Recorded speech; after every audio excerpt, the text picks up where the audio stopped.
Hello everyone, I am T सिनागिया, welcomes you. दोस्तों, आज हम रीट इंग्लिश का जो सिलेबस है उसको डिस्कस करने वाले हैं कि रीट के लिए जो लैंग्वेज सेकंड इंग्लिश चॉइस रखते हैं बच्चे, सभी स्टूडेंट्स लैंग्वेज फर्स्ट को हिंदी और लैंग्वेज सेकंड इंग्लिश को जो चॉइस रखते हैं उसी का सिलेबस डिस्कशन अपने यहाँ पर करेंगे। ठीक है, एक बार फिर आपका स्वागत है। मैं टी सी नागिया, अपने बारे में बता दूं थोड़ा सा। Tarachand Nagia, in short T C Nagia. 10 years teaching experience और दिल्ली, जयपुर और एट प्रेजेंट सीकर में जो है अपनी सेवाएं दे रहा हूँ। ठीक है, इंग्लिश जो है सिलेबस हमारा रीट में कितनी यूनिट हैं, क्या क्या टॉपिक हैं उन यूनिट्स में और कितने समय में उन सभी टॉपिक्स को अपने कवर करेंगे, इन तमाम बातों की बात आज अपने इस वीडियो में करने वाले हैं। तो दोस्तों, मैंने अपने बारे में बता ही दिया है आपको, और अब अपने बात करते हैं सिलेबस की। लैंग्वेज सेकंड, पहले तो मैं आपको बताने वाला हूं कि क्लास 1 to 5 यानी कि जो लोग BSTC करते हैं, JBT करते हैं और लेवल फर्स्ट के लिए रीट के लिए जो एग्ज़ाम देते हैं क्लास 1 to 5, उनका इंग्लिश लैंग्वेज सेकंड का सिलेबस क्या रहता है। इसमें देखो, यूनिट फर्स्ट यूनिट है, टोटल 6 यूनिट्स होती हैं इसमें। फर्स्ट यूनिट की बात करें तो अनसीन प्रोज पैसेज होगा। एक प्रोज होगा, उससे पैसेज लिया जाएगा, जैसे आप 10th 12th में करते थे पैसेज, सेम वैसा ही। और पैसेज के नीचे क्वेश्चंस होंगे, उस पैसेज को पढ़कर अपने उसके आधार पर क्वेश्चंस का आंसर देते हैं। तो इस पैसेज को कैसे सोल्व किया जाता है ये अपने आगे जब क्लास स्टार्ट करेंगे तब वहाँ पर डिस्कशन करेंगे। कुछ तरीके मैं आपको बताऊंगा कि कैसे जो है पैसेज में से आंसर ढूंढा जाता है, कैसे आंसर प्राप्त किया जाता है, वो आगे बात करेंगे। लिंकिंग डिवाइसेस, इसको दोस्तों हम कनेक्टिव्स भी कहते हैं। इसको आपने कंजक्शन के नाम से भी पढ़ा होगा। इसको कनेक्टिव्स भी कहते हैं, इसको कंजक्शन भी कहते हैं, इसको लिंकिंग डिवाइसेस भी कहते हैं। दो सेंटेंस को जोड़ने के लिए ये काम आते हैं। जैसे आपने सुना होगा not only but also, no sooner than, hardly scarcely when, या as, so as, like as, ये सब जो है ना, ऑल दो, ये सब कंजक्शन है, लिंकिंग डिवाइसेस कहते हैं। इनका क्या यूज़ होता है आगे अपने बात करने वाले हैं। सब्जेक्ट वर्ब एग्रीमेंट, जब तक सब्जेक्ट का वर्ब के साथ एग्रीमेंट नहीं होता है सेंटेंस नहीं बनता है, आप सबको पता है। तो सब्जेक्ट वर्ब एग्रीमेंट भी हमारा यूनिट नंबर फर्स्ट में है। उसके बाद इनफेरेंसिस भी हमारा इस सिलेबस में है, यूनिट फर्स्ट में है। तो ये यूनिट जो फर्स्ट है ना, इस पूरी यूनिट की अगर हम बात करें ना, इसमें लगभग अपनी 20 क्लासेस होंगी, ये हमारा प्लान रहेगा। 20 क्लासेस के अंदर ये हमारी यूनिट फर्स्ट कंप्लीट होती है। लगभग 20 क्लासों में हम इस फर्स्ट यूनिट को पूरा करते हैं।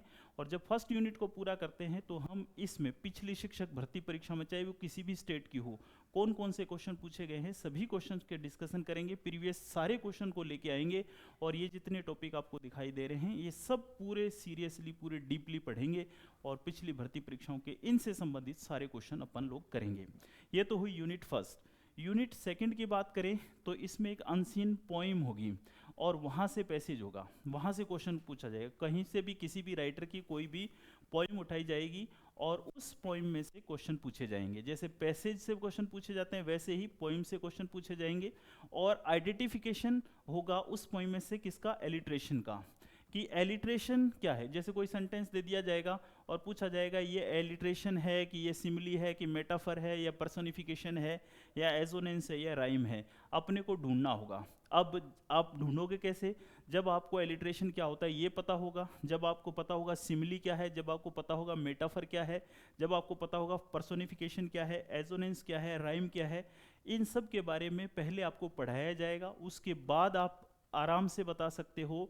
किसी भी सेंटेंस में अगर इनका यूज़ हो तो आप आराम से बता सकते हो कि ये सिमिली है, ये मेटाफर है, ये पर्सोनिफिकेशन है। तो पढ़ने के बाद आपको पता चलेगा। और इन सब को पढ़ने में दोस्तों लगभग अपने यूनिट सेकंड की बात करें ना, इन सब को पढ़ने में अपने को लगभग 10 क्लास का समय लगेगा, ज़्यादा समय नहीं लगेगा। ये जो है लिटरेचर का पार्ट है, सिर्फ 10 क्लासों में हम इसको कवर कर लेंगे। ओके, यूनिट थर्ड की बात करें, यूनिट थर्ड में मॉडल ऑक्सिलरीज हैं, वर्ब का पार्ट होते हैं। वर्ब जो मूड बताती है उसको मॉडल कहा जाता है। आपने इंग्लिश ग्रामर में पढ़ा होगा 13 मॉडल होते हैं दोस्तों, लेकिन एक्चुअली जो है 10 ही मॉडल होते हैं। तीन जो होती हैं वो मार्जिनल वर्ब होती हैं, उन दोनों को मिलाकर 3 और 10 13 को मिलाकर मॉडल कहा जाता है। ये वर्ब का टॉपिक है। मॉडल एक्सरीज में can, could, shall, should, would, ये आपने पढ़ा होगा, मस्ट, मे, माइट, इन सब की जानकारी जो है अपने मॉडल ऑक्सिलरीज में पढ़ेंगे।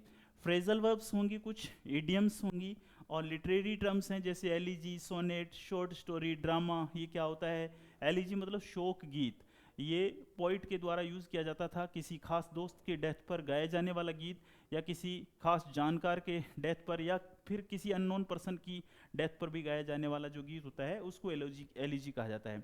तो elegy, sonnet, short story, drama, इन सब तमाम चीज़ों की जानकारी आपको देंगे, और इनसे संबंधित कौन से क्वेश्चन पूछे गए हैं उनका डिस्कशन भी अपने यहाँ करेंगे। तो ये यूनिट जो तीसरी है, इसमें भी अपने को लगभग 15 क्लासेस का समय लगेगा। 15 जो घंटे हैं, 15 लेक्चर में ये हमारा टॉपिक, ये यूनिट नंबर 3 हमारी कंप्लीट हो जाएगी। ओके, उसके बाद हम आते हैं यूनिट नंबर 4 पर, basic knowledge of English sound and their phonetics transcription. ये फोनेटिक सिंबल पढ़े होंगे आपने, वर्ड स्ट्रेस पढ़ा होगा, तो ये स्टूडेंट्स इन सारों को भी पढ़ने में, हालांकि टॉपिक देखने में तो एक ही लग रहा है हमें कि ये जो है फोनेटिक सिंबल से क्वेश्चन पूछा जाएगा, फोनेटिक ट्रांसक्रिप्शन से पूछा जाएगा, और आपको पता होगा आप इंग्लिश के स्टूडेंट हैं तो फोनेटिक ट्रांसक्रिप्शन से जो है हमारा उच्चारण, हमारा प्रोनंसिएशन जो है वो ठीक होता है, शब्दों को कैसे बोलना चाहिए, ये सारी चीज़ें जो हैं फोनेटिक ट्रांसक्रिप्शन से सही होती हैं। तो हमारे इस टॉपिक में भी ज़्यादा समय नहीं लगेगा, सिर्फ 10 क्लासों में हम इसको पूरा कर लेंगे।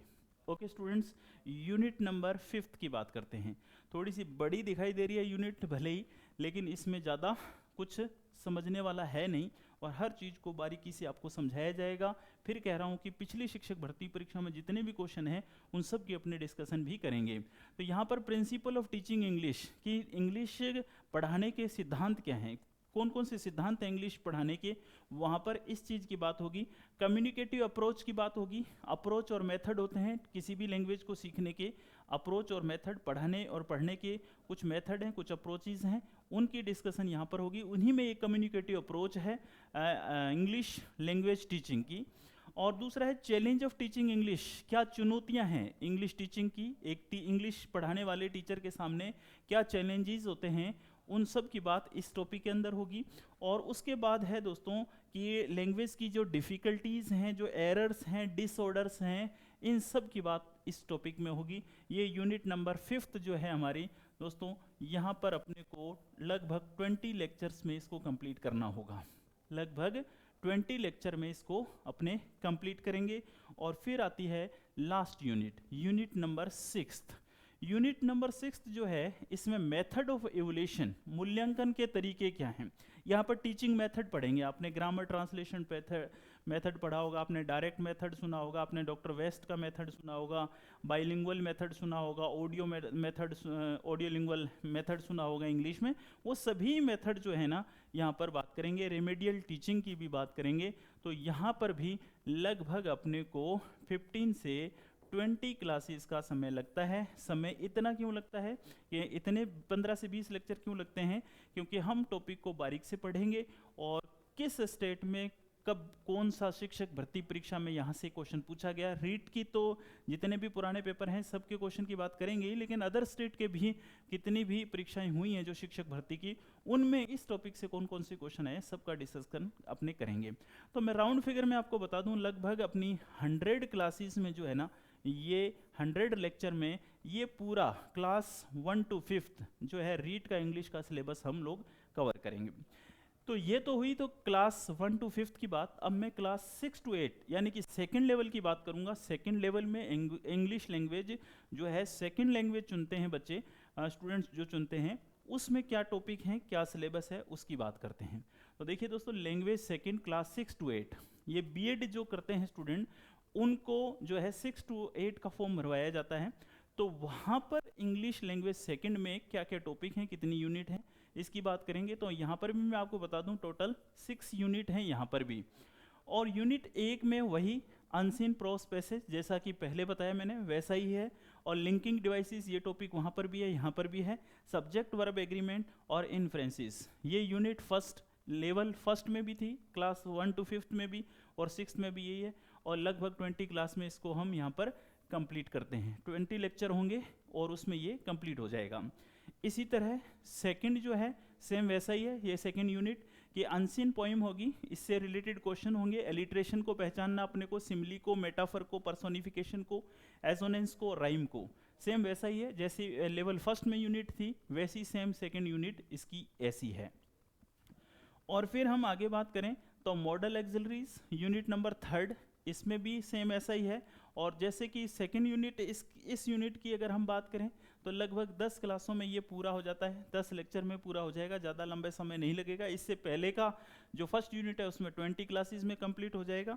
और ये जो हमारी थर्ड यूनिट है modal auxiliaries, phrasal verbs, idioms, literary terms, elegy, sonnet, short story, drama, ये जैसा कि पहले भी अपने यूनिट नंबर ये जो क्लास 1 to 5 की बात कर रहे थे, लेवल फर्स्ट की बात कर रहे थे, सेम वैसी यूनिट है ये, कुछ भी नया नहीं है इसमें भी। हम इसको भी 15 क्लासेस में कवर कर लेंगे। और उसके बाद दोस्तों आती है यूनिट नंबर 4, इसमें basic knowledge of English sound and their phonetic transcription, same वैसा ही है यूनिट नंबर 4 भी। बस कहने को लेवल फर्स्ट और लेवल सेकंड है, बाकी सारी चीज़ें सेम ही हैं लगभग। और जो क्वेश्चन का लेवल है वो थोड़ा सा इधर थोड़ा सा डिफरेंट होता है उस लेवल फर्स्ट से, बाकी चीज़ें वैसे ही हैं। डिफ़िकल्टी का स्तर जो है वो क्लास 1 to 5 से थोड़ा सा अपर लेवल का यहाँ पर होता है, ठीक है। इसको भी हम पूरी चीज़ को जो है, जितने भी ये टॉपिक हैं इनको हम 15 क्लासेस में पूरा कर लेते हैं।